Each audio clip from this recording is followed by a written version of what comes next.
다 함께 사도신경으로 신앙 고백하시겠습니다.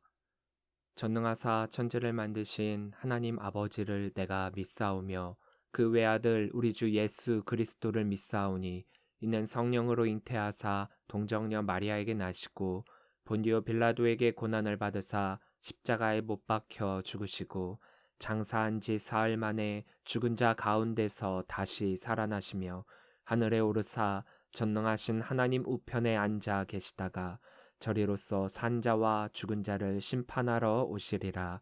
성령을 믿사오며 거룩한 공예와 성도가 서로 교통하는 것과 죄를 사여 주시는 것과 몸이 다시 사는 것과 영원히 사는 것을 믿사옵나이다. 아멘.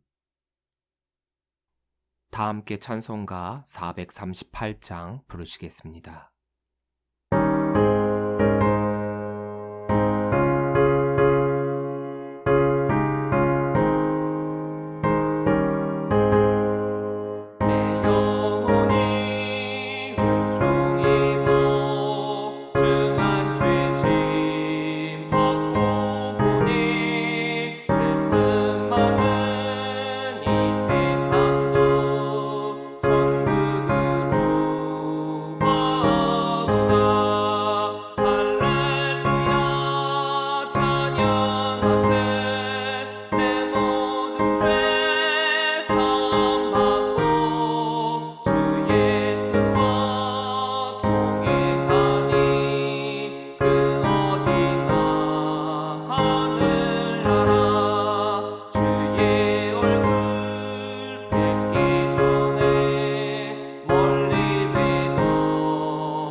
오늘 우리에게 주신 하나님의 말씀은 출애굽기 25장 23절부터 30절 말씀입니다.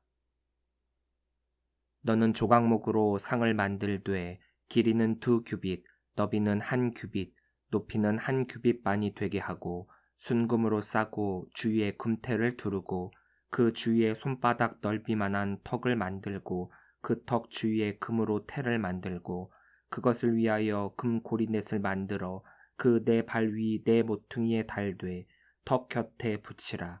이는 상을 맬 채를 꿰을 곳이며 또 조각목으로 그 채를 만들고 금으로 싸라. 상을 이것으로 맬 것이니라. 너는 대접과 숟가락과 병과 붓는 잔을 만들되 순금으로 만들며 상 위에 진설병을 두어 항상 내 앞에 있게 할지니라. 아멘. 할렐루야. 예담교회 주일예배에 오신 우리 성도님들을 주의 이름으로 사랑하고 축복합니다. 오늘 우리가 나눌 말씀은 성소에 들어갈 성물 중 떡상에 대한 부분입니다. 성막은 세 부분으로 이루어졌다라고 했죠. 첫 번째 지성소, 성소, 성막, 뜰이라고 했습니다. 근데 그 지성소에 들어갈 성물로서 지난주에 우리가 함께 언약궤에 대해서 나눴습니다. 오늘은 성소에 들어갈 부분 세 가지가 이 안에 들어가는데 분향단, 떡상, 등대 이 세 가지가 이 안에 들어가게 됩니다. 그 중에 떡상은 등대와 마주하여 성소의 오른편에 위치하게 되는데 이 떡상은 진설병을 올려놓는 성물입니다. 23절입니다. 너는 조각목으로 상을 만들되 길이는 2규빗, 너비는 1규빗, 높이는 1규빗 반이 되게 하고. 언약궤의 크기가 길이는 2규빗 반, 너비는 1규빗 반, 높이는 1규빗 반이었던 것을 비교해보면 이 떡상의 크기는 언약궤에 비해서 약간 작은 크기입니다. 높이는 67.5cm 같지만 길이는 90cm, 너비는 45cm로 반규빗, 즉 22.5cm가 작게 설계가 되었습니다. 설계되는 크기와 모습은 비슷해 보이지만 그 용도가 궤는 그 안에 무언가를 넣는 역할을 하지만 이 떡상은 그런 기능이 아니라 무언가를 올려놓는 역할을 하는 것이기 때문에 모양은 다를 수밖에 없습니다. 상으로 해석된 슐하는 식탁, 식사 자리 등으로도 번역이 됩니다. 성소 입구에서 안을 들여다봤을 때 지성소 휘장 앞 오른편에 위치해서 이제 등 뒤와 이렇게 마주보고 있는 자리를 하게 됩니다. 이것은 떡상이라고도 하고 진설병을 놓는 상이기 때문에 진설병 상이라고도 불립니다. 24절입니다. 순금으로 싸고 주위에 금태를 두르고. 주위에로 해석된 사비부는 순회하다, 둘러싸다 란 뜻의 동사 사바부에서 유래한 부사로서 둘레란 뜻입니다. 원래는 원형의 주변을 의미하였었는데 점점 원형이든 사각형이든 상관없이 어떤 장소나 물체의 주변을 전부 포함한다는 의미로 사용하게 되었습니다. 즉 이것은 무언가를 올려놓을 수 있는 상단 부위 내 측면 전체를 가리킵니다. 이 떡상 역시 언약궤 다음으로 굉장히 거룩한 성물입니다. 왜냐하면 이 떡상에 올려지는 진설병은 하나님의 말씀을 상징하는 거룩한 생명의 떡이기 때문입니다. 그래서 언약궤와 마찬가지로 주 재료는 조각목이기는 하지만 그것에 순금을 입혀서 그리스도의 인성과 신성을 의미하며 거룩성을 갖도록 했습니다.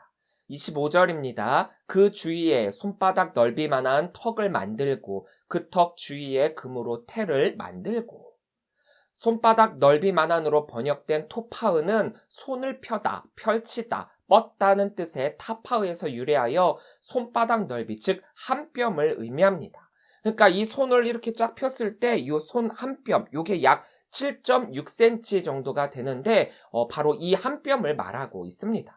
턱으로 해석된 미스게르트는 닫다, 가두다라는 뜻을 지닌 사가르에서 유래된 명사로 테두리, 옆판 등으로도 해석이 되었습니다.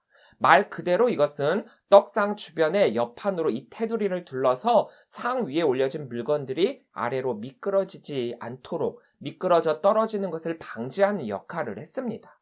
일반적으로 상이나 책상이라고 하면 이런 턱을 만들지 않고 평평한 모양을 가지고 있죠. 하지만 성소의 성물은 하나부터 10까지 모두 세세하게 주의를 기울여 만드는 것으로서 그 용도에 맞게, 즉 하나님의 거룩성이 훼손되지 않도록 제작이 되었습니다. 그러니까 이 상 위에 올려지는 물건이 거룩한 물건이니까 그게 땅에 떨어지는 것 자체가 그 거룩성을 훼손하는 것이니까 그 일말의 가능성도 배제시키고자 이 턱을 만들게 되는 것입니다.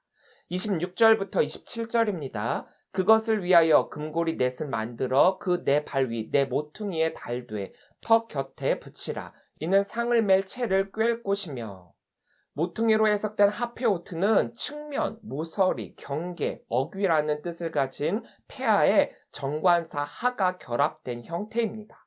여기에서의 모퉁이는 떡상의 테두리가 둘러쳐져 있는 상부의 턱과 또 그 아래 네 다리가 경계를 이루는 모서리 부분임을 알 수가 있습니다. 바로 여기에 언약궤에서와 마찬가지로 금고리 넷을 만들어 달아서 이 상을 옮길 때마다 맬 수 있는 채를 그 고리에 꿰도록 했습니다.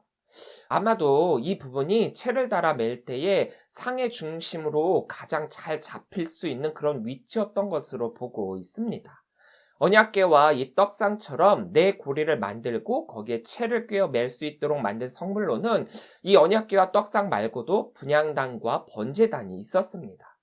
또 여기에 사용된 채는 모두가 그 모양이나 재료가 동일했습니다. 28절입니다. 또 조각목으로 그 채를 만들고 금으로 쌓아 상을 이것으로 맬 것이니라.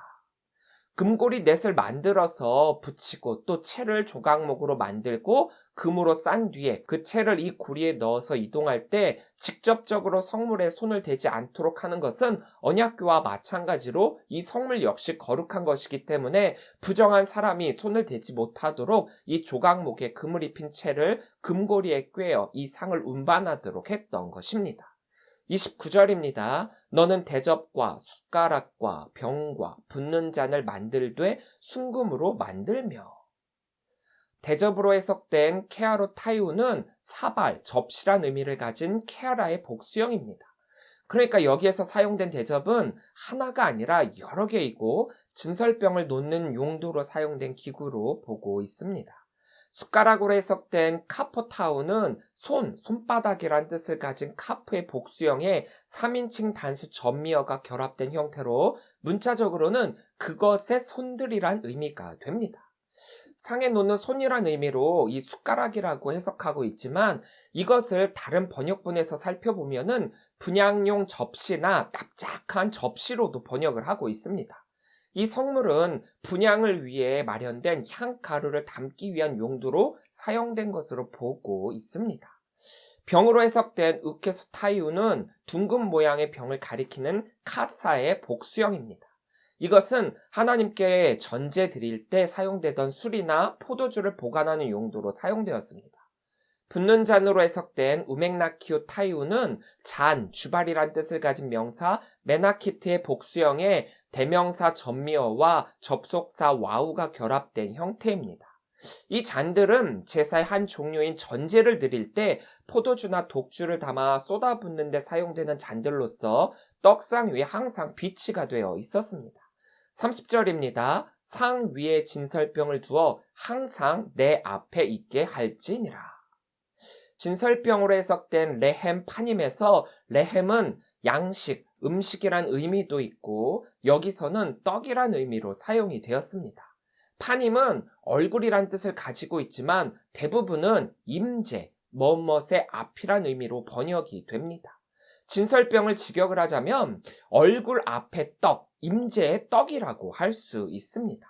이 떡상 위에는 안식일 전날 저녁에 교체된 12개의 무교병이 6개씩 두 줄로 다음 안식일 저녁까지 일주일 동안 진설이 되었고 이 12개의 떡은 12지파를 의미하고 있습니다. 안식일 전날 새로운 떡으로 바꿀 때마다 이전에 있었던 그 묵은 떡은 오직 제사장만이 먹을 수가 있었습니다. 이 진설병은 1차적으로 땅에 복 내려주사 일용할 양식을 주시는 하나님의 선하심에 대한 감사의 표시이며 하나님과 이스라엘 백성이 함께 먹는다는 친교의 표시이기도 합니다. 그리고 영혼의 양식인 하나님의 말씀을 상징하기도 하며 신약의 생명의 떡으로 오시는 예수 그리스도의 예표이기도 합니다. 하나님의 성물은 말 그대로 거룩한 물건입니다. 아무렇게나 취급하거나 옮길 수 있는 것도 아니었습니다.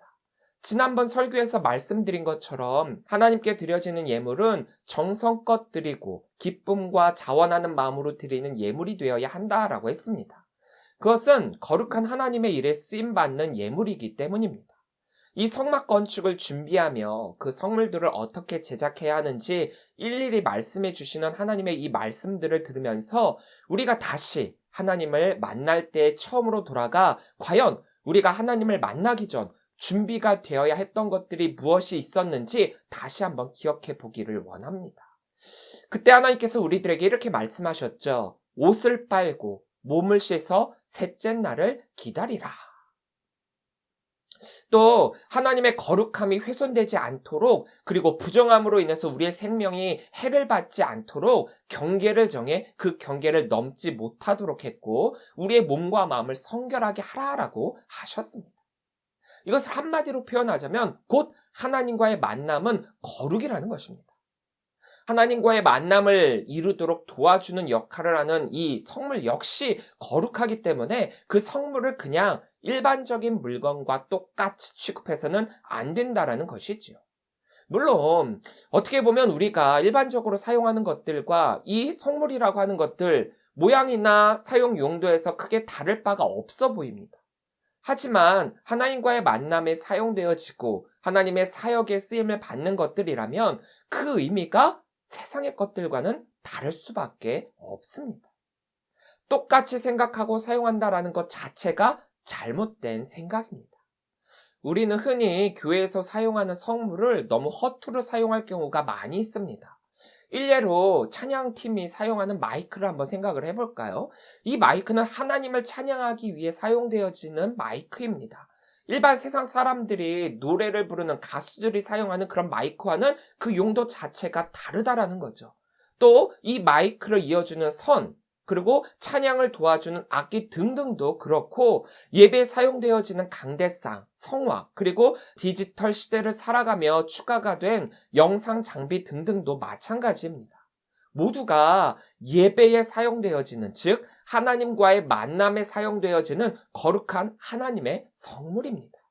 교회에서 사용하고 예배에서 사용하고 또 하나님을 찬양하는 데 사용되어지는 거룩한 것인데 돈 주면 살 수 있는 물건이라는 그 아니란 생각 때문에 쉽게 망가뜨리고 아무렇게나 사용해서 이 성물들이 생각보다 쉽사리 망가지는 경우가 많이 있습니다. 하나님과 나를 이어주는 성물이라는 의미를 부여한다면 과연 그것들을 허투루 막 사용할 수 있을까요? 이 성막에서의 성물들은 단지 만지는 것만으로도 부정하게 훼손한 것이 되어 심지어는 죽음까지도 당했던 것을 생각해 본다면 오늘날 우리가 이 성물을 대하는 태도에서 하나님에 대한 거룩함을 너무 보잘것없이 여기고 훼손하며 내 마음대로의 예배를 하고 있지는 않은지 반성해 보아야 합니다. 그렇다고 진짜 이 성물들이 거룩한 것이어서 그 물건의 거룩함을 받들여야 한다라는 것은 아닙니다. 그만큼 소중하게 여기면서 아끼고 또 거룩한 하나님을 향해 예배할 때 이러한 것들을 잘 사용하여 거룩한 예배를 하자라는 것입니다. 이 성물들을 사용하고 난 뒤에 보고 나면은 어떤 사람들은 그냥 아무렇게나 팽개쳐 놓고 그냥 돌아가는 경우가 많이 있습니다. 사용하고 난 후에는 이 성물들을 잘 정리해서 다음에 사용할 때 지장이 가지 않도록 잘 챙겨야만 합니다. 이 성막 건축 말씀을 준비하며 예배에 대한 우리의 마음가짐을 다시 생각해 보기를 원합니다. 코로나19 시대가 되면서 이 예배에 대한 간절함과 거룩함이 많이 상실된 듯해서 너무 마음이 아픕니다. 이것은 비단 성도들만을 뜻하는 것이 아니라 목회자들까지 포함이 됩니다. 목회자들도 어쩔 수 없이 선택하게 된 예배의 축소, 또 자리의 축소, 여러 부분에서의 축소이기는 하지만 그럴수록 더욱 하나님과의 깊은 교제를 나눠야 하는데 저부터가 신앙적으로 참 많이 나태해지고 어쩔 수 없었다는 타협 아닌 타협으로 자기 위안을 삼을 때가 많았습니다. 이래도 되나 싶은 마음이 들다가도 다들 그렇게 하고 있는데 라는 마음이 살짝 들기도 합니다. 편하려고 하면 얼마든지 편할 수 있는 것이 신앙입니다. 예전에는 너무나도 당연한 것이라 여기며 신앙생활을 했던 것들이 이제는 선택적 상황이 되었고 100이라는 열심을 했던 것도 7, 80만 해도 잘했다라는 칭찬을 들으니 얼마나 쉽게 신앙생활을 할 수 있게 되었습니까? 오늘 나눈 거룩한 성물인 이 떡상, 그 떡상 위에 진열된 가장 중요한 것, 진설병을 다시 한번 묵상해 봅시다. 거룩함은 불편함입니다. 불편한 것이 거룩함입니다. 여러분들이 예쁜 옷을 입고 싶은데 입어도 예쁘지가 않죠. 왜 그런 것 같습니까? 그 옷을 편하게 입었기 때문입니다. 똑같은 옷이라도 내가 불편하다라고 여기면 남들이 볼 때 예쁘다라고 할 수 있습니다. 그런데 내가 편하다라고 여기면 남들이 볼 때 헐렁한 패션이 됩니다. 목회자들은 주로 정장을 많이 입는데 저도 와이셔츠를 입을 때 딱 달라붙고 라인이 드러나는 와이셔츠를 입으면 움직일 때 굉장히 불편하고 옷이 꼭 뜯어질 것 같아서 조심조심 움직이게 됩니다. 그런데 그 와이셔츠에 라인이 딱 잡힌 정장을 입으면 사람들이 한마디씩 합니다. 목사님 오늘 핏이 살고 옷이 참 잘 어울리시는데요? 그런데 제 사이즈보다 좀 크고 헐렁한 와이셔츠에다가 윗옷은 어깨가 넓고 안에 공간이 좀 남아가지고 다른 옷을 껴입을 수 있으며 바지통이 널널해갖고 휘날리는 정장 바지를 입으면 나는 마음대로 움직일 수 있을 만큼 편한데 남들은 패션 테러라고 말을 합니다. 옷의 비유를 하기는 했지만 우리의 신앙도 마찬가지입니다. 여러분들이 편하게 신앙생활하는 것은 인간들의 눈으로 볼 때는 편하니까 좋은 것처럼 느껴지고 또 괜찮은 것처럼 여기겠지만 하나님 편에서 볼 때 그것은 패션 테러입니다. 멋지고 잘하고 예쁜 모습으로 신앙생활하는 것이 아니라는 것입니다. 반대로 좀 불편하고 힘들고 어렵고 조심조심스럽고 뭔가 이렇게까지 해야 하나라고 여겨진다면 하나님이 보시기에 참 예쁜 모습으로 신앙생활을 하고 있는 것과 같습니다. 특히나 현재 코로나19 상황에서는 더더욱 그렇습니다. 영상 예배를 할 수 있는데 교회 나오는 게 불편하죠? 온라인으로 헌금할 수 있는데 직접 헌금 봉투에다가 이것저것 적어서 교회에서 직접 내야 하는 거 참 불편하죠?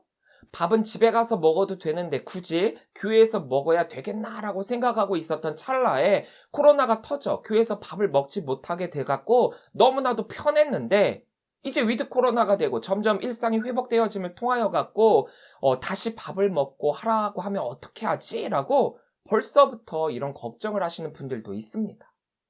속회나 또 부서 모임, 제자훈련이나 성경훈련을 해야 하는데 직접 만나서 할 수 없어 줌이나 카톡, 영상으로나마 했었었고 그러한 것들이 익숙하지 않은 분들은 할 수가 없었던 그런 분들도 있어가지고 하지 않고 있었었는데 다시금 오프라인으로 해야 한다고 이것이 다시금 의무가 된다면 아마도 많은 사람들이 불편해할 것입니다. 떡상에 올려지는 진설병은 매주 바꿔야만 했습니다. 매주 바꿔야 하는 것이 귀찮을 수 있습니다. 하지만 여기에는 아주 중요한 의미도 담겨 있습니다. 매주 바꿔야 하는 귀찮음이 있지만 바꿔주어야만 생명의 양식이 된다는 것입니다. 이 떡상에 올려졌던 진설병들은 제사장들의 양식이 되었습니다.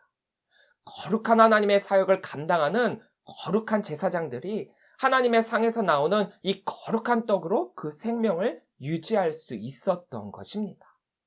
바꿔야 하는 수고로움과 불편함이 있었지만 하나님께서 공급해 주시는 영적, 육적 양식을 통해 그 생명을 유지할 수 있었던 것입니다. 진, 설, 병, 임재의 떡. 이 떡이 우리가 준비해야 할 영적 음식의 상징이요, 곧 하나님께 받은 소명의 상징적 의미입니다. 우리가 매주 준비해서 하나님께 드려야 할 떡이기는 하지만 이 떡을 귀찮아하고 불편해할 것이 아닌 것이 이 떡이 우리를 살리는 떡이기 때문입니다. 우리가 하는 사명이 곧 우리를 살리는 떡이 됩니다. 우리가 귀찮아하는 그 사역이 우리를 생명으로 인도하고 있습니다. 우리가 귀찮고 보잘것없는 것으로 여기는 그것이 우리를 위해 준비된 생명의 떡이신 예수 그리스도로 그분만으로 우리가 생명을 얻을 수 있음을 의미하고 있습니다. 여러분들은 어떤 불편함으로 예배의 자리로 나오고 있습니까? 제가 어릴 적 학교에서고 또 사회에서고 많이 불렀던 노래 중에 이런 노래가 있습니다. 우리나라가 전쟁이 일어나고 나라가 분단이 됐고 그로 인해서 통일을 염원했던 많은 이들의 마음을 담아서 이런 노래를 많이 불렀었죠. 우리의 소원은 통일, 꿈에도 소원은 통일, 이정성 다해서 통일, 통일을 이루자. 지금 여러분들은 마음의 간절함에 어떤 소원이 있습니까? 여러분들의 개인의 만족을 위한 소원이 있지는 않습니까? 여러분들의 편함과 여러분들의 기쁨만을 위한 소원을 원하고 있지는 않습니까? 제가 한 찬양을 하면서 참 많은 은혜와 더불어 저의 신앙에 대해서 다시 한번 묵상하게 되었습니다. 주님, 내가 주의 장막을 사모합니다. 오직 주의 임재를 갈망합니다. 주의 집에서의 하루가 다른 곳의 첫날보다 좋으니 주 사랑 안에 머물며 사랑 노래합니다. 나의 평생에 단 한 가지 소원, 주의 아름다우심 보며 사랑 노래하는 것. 나의 왕 대신 주님의 얼굴 구하며 주 사랑 안에 머물러 사랑 노래합니다. 이 찬양의 가사를 보면 주의 집에서의 하루가 이 세상의 다른 그 어떤 곳에서의 첫날보다도 너무나도 좋다라고 했습니다.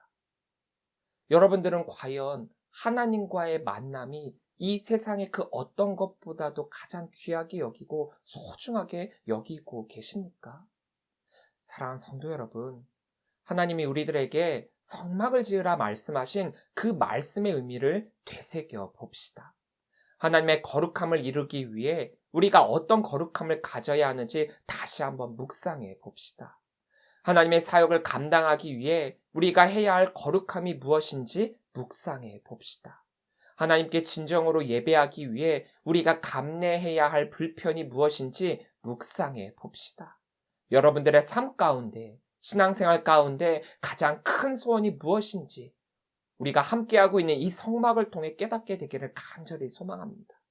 편한 것을 추구하는 것이 아니라 불편하더라도 하나님 앞에 아름답고 예쁜 모습으로 오직 그 삶 가운데서 하나님만을 찬양하는 우리 귀한 성도들이 되시기를 주의 이름으로 간절히 축원합니다.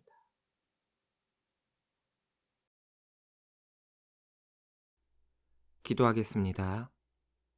살해 하나님 감사합니다. 지난 주간도 주의 날개 아래 품어주시고 평안한 삶을 살 수 있도록 허락하여 주시니 감사합니다. 주님의 품 안에서 참된 평안을 얻을 수 있음을 믿사오니 항상 우리의 날개가 되어 주셔서 우리를 품어주시고 세상의 악함에서 벗어날 수 있도록 하여 주옵소서. 어느덧 11월의 마지막 주가 되었습니다. 하루하루가 지나감이 너무 빠르고 추운 겨울이 다가옴을 느낄 만큼 날이 쌀쌀해지고 있습니다. 성도들의 건강함을 지켜주셔서 건강한 모습으로 주의 일 감당할 수 있도록 하여 주옵소서. 오늘 주신 말씀을 기억합니다. 성막을 지으라 말씀하신 그 말씀의 의미를 다시 한번 깨닫고 주님께서 세세하게 명령하신 주의 성물을 지음에 있어 우리 역시 거룩함으로 그 모든 것을 감당할 수 있는 성도가 되게 하여 주옵소서. 하나님께 올려드리는 떡이 도리어 우리를 살리는 생명의 떡이 된 줄 믿고 감사를 드립니다. 우리를 살리시기 위해 주시는 떡인데 우리는 도리어 하나님께 뭔가를 드린다고 자랑하고 자만하고 뻐기고 나태한 신앙생활을 할 때가 너무 많았습니다. 불편함이 거룩함인데 우리는 너무 편하게 신앙생활하려고 하고 있고 내 입맛에 맞는 신앙생활만 하려고 하고 있습니다. 비록 불편하고 힘들고 어렵더라도 그러한 것이 곧 거룩이고 우리의 신앙을 지키는 것임을 기억하면서 2021년을 마무리하고 새로운 한 해를 맞이할 수 있도록 하여 주옵소서. 하나님의 부르심과 명령에는 어느 것 하나 잘못된 것이 없고 그 명령에 따를 때 하나님은 가장 좋은 것을 우리들에게 먹이시고 입혀주시는 줄 믿사오니 주님께서 말씀하실 때에 우리가 항상 순종하는 순종의 사람 되게 하여 주옵소서. 주의 전에서의 하루가 이 세상의 그 어느 곳에서의 첫날보다 좋은 것임을 깨달아 항상 주님을 찾고 주의 전에서 주를 찬양하는 우리 성도가 되기를 원합니다. 세상의 헛된 것에 휘둘리지 않게 하여 주셔서 우리의 소원과 우리의 가치를 이 세상에서 찾는 것이 아니라 오직 주님 나라로 향하게 하여 주옵소서. 오늘 주님 앞에 나온 모든 성도들 주님께서 그 머리털까지도 세심받으시기에 그 마음의 간절함과 아픔 그리고 바라고 원하는 것까지 다 아시는 줄 믿습니다. 주님께서 모든 문제를 해결해 주시고 역사하여 주셔서 하나님의 능력을 경험하고 그 믿는 믿음으로 더욱 세상에 나가 복음 사역에 순종하는 성도들이 되게 하여 주옵소서. 모든 것 주님께 감사를 드리오며 이 모든 말씀 예수님의 이름으로 기도합니다. 아멘. 다 함께 결단 찬양 소원 찬양하시겠습니다.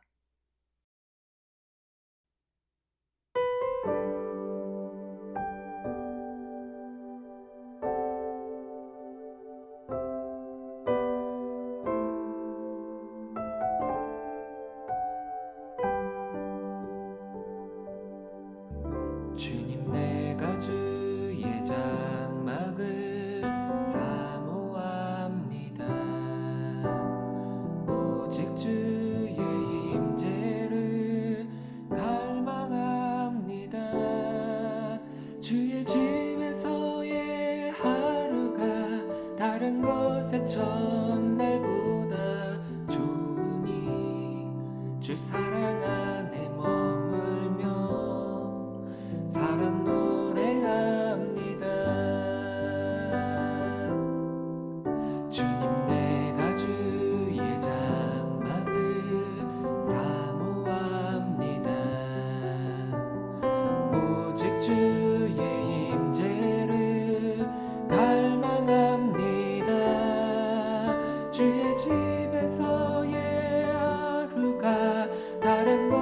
첫날보다 좋으니 주 사랑 안에 머물며 사랑 노래합니다. 나의 평생에 단 한 가지 소원 주의 아름다우심 보며 사랑 노래하는 것 나의 왕 되신 주님의 얼굴 구하며 주 사랑 안에 머물러 사랑 노래합니다. 나의 평생에 단 한 가지 소원 주의 아름다우심 보며 사랑 노래하는 것 나의 왕 되신 주님의 얼굴 구하며 주 사랑 안에 머물러 사랑 노래합니다.